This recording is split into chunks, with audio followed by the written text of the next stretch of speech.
All right. So we're going to start today. This lecture is about the 1850s and our drive toward the American Civil War. And I would be very cognizant of the fact, I'm going to take these glasses off because they got glare and I don't need them because I'm up close. But I would be very cognizant of the fact that I will probably be asking you a question on the final exam about the build toward the American Civil War.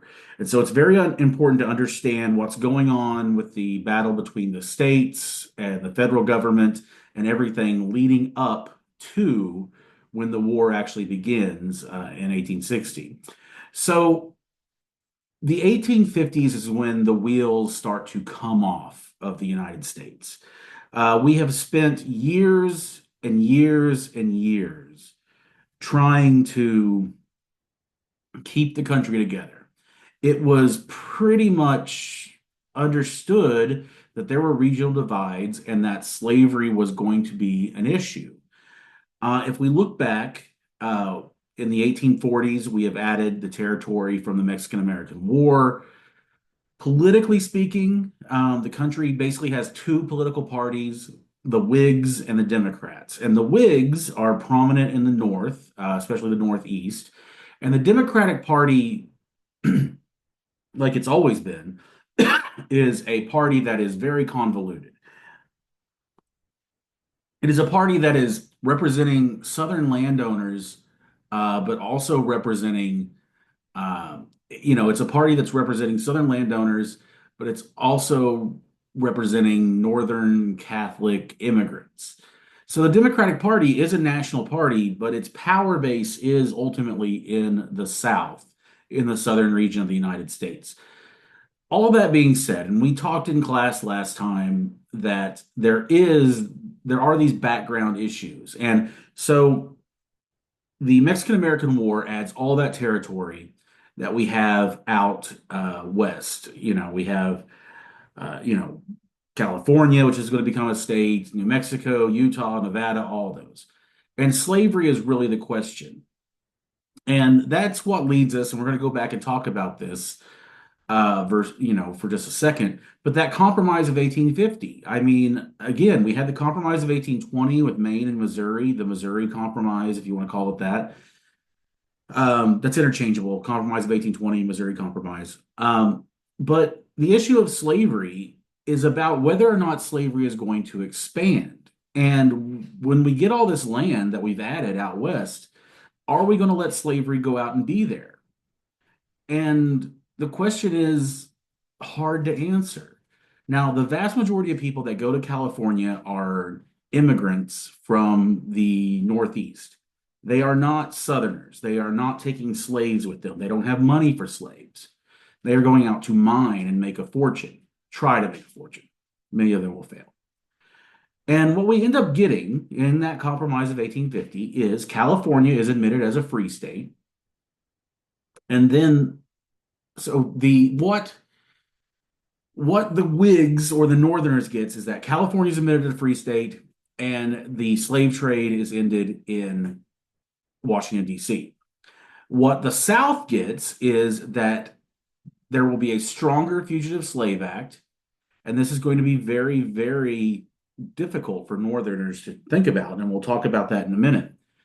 But also that in Utah and the New Mexico territories, which will be settled fairly quickly by Mormons in Utah and by people mining silver in New Mexico, that they're going to use what we call popular sovereignty. And sovereignty is one of those words, it's really hard to spell. I will never judge you for misspelling the word sovereignty.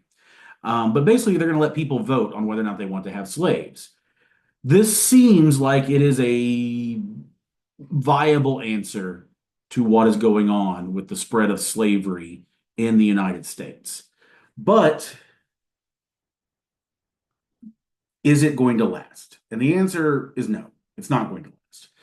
Because we're going to have other things develop that are going to create issues with these regions that are going to make slavery the main issue. So basically, what has happened since the beginning of the United States is that the slavery question kept getting pushed back and back and back. Like, oh, we've made a little compromise. let's just, okay, we'll move on. We've made a little compromise. Let's move on. It's eventually going to become the sole issue that is going to define American politics. And it's going to push us to war eventually. So, that Fugitive Slave Act, and we talked about it last time briefly, that Fugitive Slave Act was an affront to Northerners. They did not like it. One, it was now federally backed. So if you did not adhere to returning slaves to the South, you were seen as violating federal law, a felony, basically. Also, these slaves that were captured were not given any jury trials. The people that were found in violation of the Fugitive Slave Act weren't getting any jury trials. So this is really viewed as the North, um, the South has won in this regard. The South is showing their power and they're subjugating Northerners to adhere to slavery. And as I mentioned before, one of the other issues is that in this Fugitive Slave Act, it didn't matter if you actually returned a slave or not. You got paid regardless of whether or not the person you took back to the South was a slave or wasn't. Now, the reality of that is, if there's background noise, that's my puppy. I'm sorry. Um, but the reality of this is that it meant that a lot of people, a lot of free black men were sent to the South and enslaved for years illegally. Um, and this is what leads to the Underground Railroad to try to get slaves out of America into Canada where they couldn't be touched. It also starts to build uh, the the growing anti-slavery abolitionist ideals that are starting to come about in the northern United States. Specifically, in Boston in 1854, there was a case of Anthony Burns in which people refused to return him. The South insists that he is returned. The slave catchers insist that he's returned, and protests break out in the streets. Unlike the Missouri Compromise in 1820, effectively the Missouri Compromise lasted, until 1850, 30 years. The Compromise of 1850 is only going to last a few years because in 1854, we have the death of the Missouri Compromise and the death of the Compromise of 1850. And that has to do with Kansas and Nebraska. Now, if you look at a map in your mind, you will see that part of Kansas is below the 3630 line that was established in the Missouri Compromise. But these two regions that people really didn't think were going to become states anytime soon, they take off. And Kansas and Nebraska petition for statehood. Well, what's going to happen? Stephen Douglas, who we'll talk about more because he has the Lincoln Douglas debates, there's a fly. He argues that in these territories, it should be popular sovereignty, that Kansas and Nebraska should do what Utah and New Mexico did and have the people vote. Okay, why this is important. Nebraska and Kansas are largely above the 3630 line. Nebraska 100% above it. Debatable if any of Kansas was below it. But now these territories that are above the 3630 line that was established in the Missouri Compromise, the federal government through the Kansas-Nebraska Act is saying that people will just vote if they want to have slavery. This gets rid of that Missouri Compromise line. So now effectively there could potentially be slavery anywhere if the people voted to have slavery. So the Compromise of 1820, the Missouri Compromise, is thrown out the window. Now, people assumed, and wrongly assumed, that Kansas would enter as a slave state because of its proximity to Missouri, which was a slave state, and that Nebraska would enter as a free state, and it wouldn't be a problem. The issue is that Kansas is going to enter as a free state. And this happens after what we call Bleeding Kansas. The predecessor to the Civil War is Bleeding Kansas. Bleeding Kansas occurs when pro-slavery factions from Missouri clash with anti-slavery factions in Kansas. Those anti-slavery factions in Kansas are largely people from the North and the Northeast who have migrated to Kansas. There is definitely a religious bent to them. There was a man by the name of Henry Ward Beecher, um, who comes to Kansas and he brings with him what they call Beecher's Bibles, which are guns. And they are there to fight the pro slavery forces. What this does is on a grander scale in the United States, it kills the Whig Party. The Whigs were dying out already. But when the Bleeding Kansas happens and the Kansas-Nebraska Act occurs, the Whig Party sort of collapses. Southern Whigs no longer have a place. Northern Whigs find themselves not really wanting to deal with the slavery issue, but they're getting pushed further and further toward it. And we have a fracturing. And what we get in its stead are multiple parties, one of which is the Free Soil Party, who Abraham Lincoln will belong to initially. The Free Soil Party believed that slavery could continue to exist, but that it couldn't expand.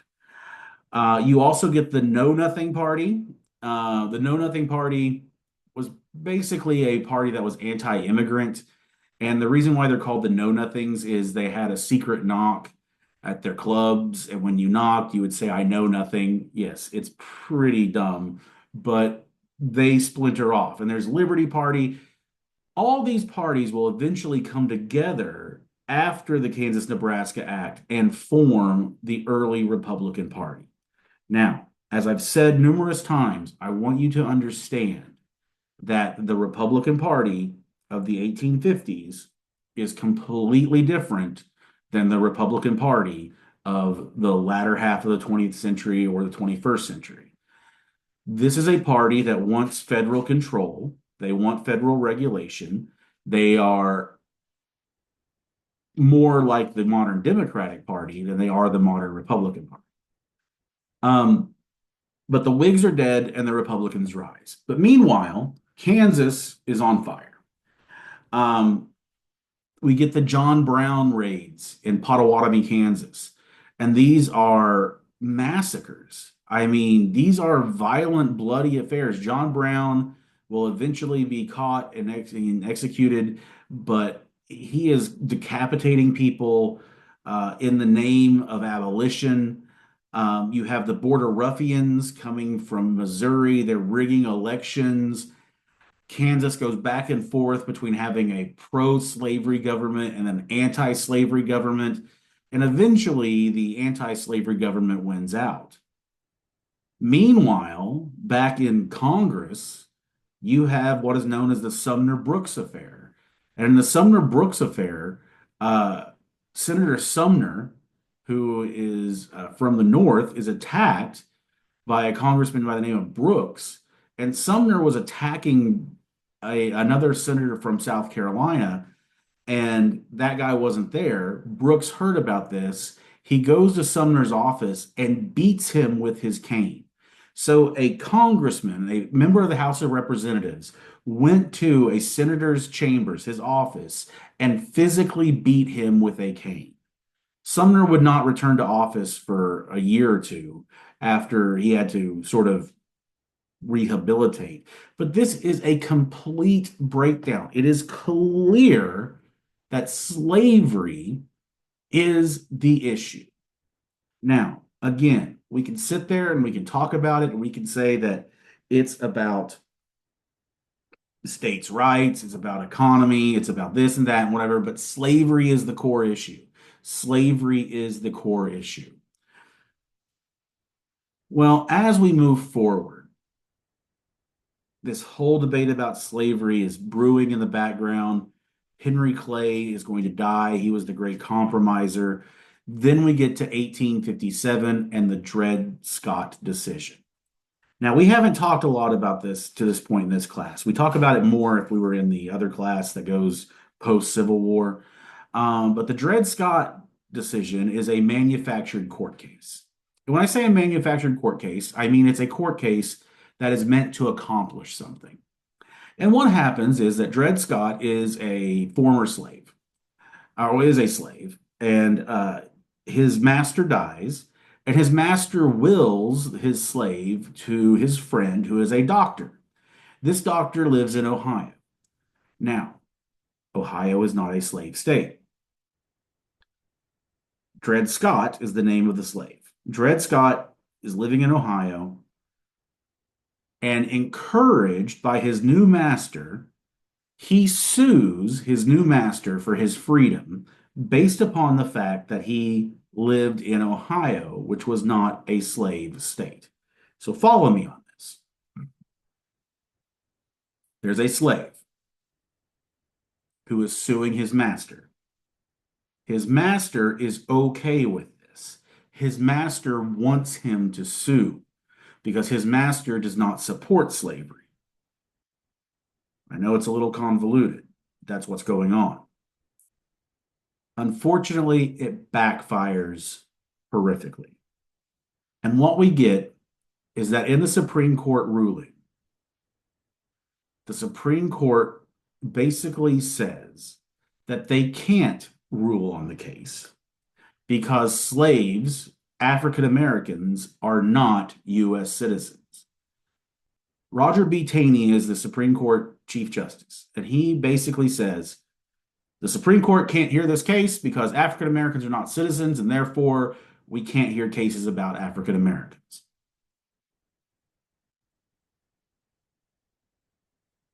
What this means is that African Americans have no rights. The Supreme Court, by not hearing this decision, has basically said that African Americans are property. And because they are property, the federal government, Congress, the president, even the Supreme Court, does not have the ability to ban slavery effectively anywhere. The Missouri Compromise is officially ruled unconstitutional. Even popular sovereignty is now basically unconstitutional because slaves aren't citizens. And I know it's callous and it's cold, and you have to think about it like this, though. It's treating slaves like they are property or tools. You wouldn't tell a farmer he can't take his tractor from Missouri to Michigan. They're basically saying that, but they're doing this with humans. So this throws it all out the window. This invalidates the Compromise of 1850. It eliminates the Kansas-Nebraska Act. It eliminates the Missouri Compromise. Now, and what this ultimately does in 1857 with the Dred Scott decision is it makes slavery the one singular issue in America. It's it. It's slavery. Are you for or against slavery? Now, that's simplifying it. It's actually, are you for or against the expansion of slavery? But according to the Supreme Court now, there's nothing you can really do to stop the expansion because it's unconstitutional to try to stop the spread of slavery. So what in the world are Americans to do? And this becomes the main point of the Lincoln-Douglas debates in 1858. Now, again, this is a period in American history where when you are running for the Senate, you are debating, you are trying to get the votes from the state Congress. The normal people, you and I, don't get to vote for senators at this point. And this is seen as a national referendum on slavery. You have Abraham Lincoln, who had served in Congress and is now running for Senate, and then you have Stephen Douglas. Well, Lincoln argues on a moral opposition to the expansion of slavery. Stephen Douglas clings to the idea of popular sovereignty. This is a famous speech in which Lincoln says, "A house divided cannot stand." He sees the division between the North and the South on the issue of slavery, and he's advocating for a solution. Douglas really has nothing to stand on here. His idea of popular sovereignty really has been thrown away because of the Supreme Court. Now, Lincoln loses the election, but in most people's minds, he wins the debates. Lincoln just wasn't as good of a politician at the time, and the Republican Party was just now starting to form, and they were just now starting to get power behind them. But the national question throughout the world becomes what, or throughout the United States, is what are we going to do about slavery? And things just start to get increasingly violent. A guy we talked about before, John Brown, who will eventually be executed, it's because he has a raid on Harper's Ferry in 1859, in which he is going to try to get weapons to arm a slave uprising. John Brown becomes a martyr in the North and a terrorist in the South. His martyrdom in the North to Southerners looks like, well, the North is going to try to do something. The South is on the defensive. No one wants a civil war, but we're inching toward it. We're inching toward it. Well, by the time we get to the election of 1860, the country is massively divided. Our candidates are Abraham Lincoln, the Republican, Stephen Douglas, who is viewed as a Northern Democrat, John C. Breckinridge, who is a Southern Democrat, and John Bell, who is a Constitutional Union candidate. The last guy basically says, let's not fight. Let's keep the war together.